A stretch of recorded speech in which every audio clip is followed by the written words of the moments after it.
me, si Margaret, and she is machine. Nakikita niyo yung vlog ko dyan. Mag-subscribe na kayo. The story is, ang batang tamad. Si Rose ay batang tamad. Siya ay palaging nalalaro pag tinatawag siya ng nanay niya.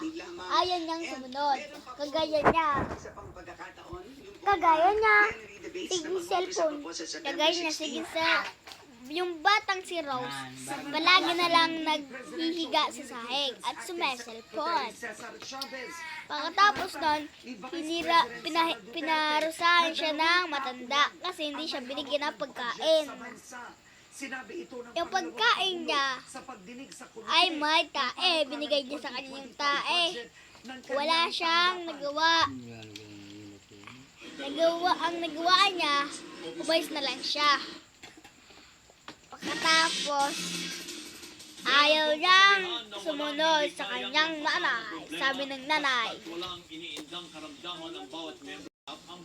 ayaw maghugas ni Rose. Sabi ng nanay, bakit ka ayaw mong humugas? Ikaw na yan, sige. Ikaw na.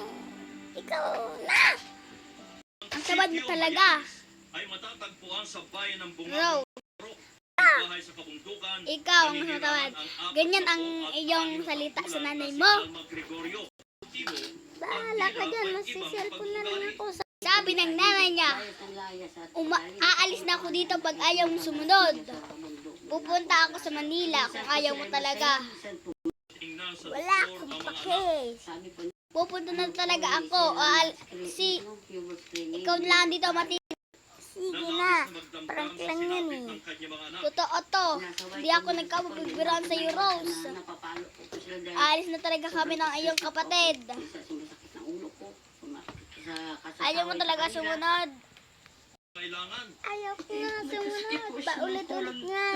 Nanay, ikaw talaga, Rose. Aalis na talaga kami dito, hindi na kami dito babalik sa tabako. Kahit ngayon wala na kami dito.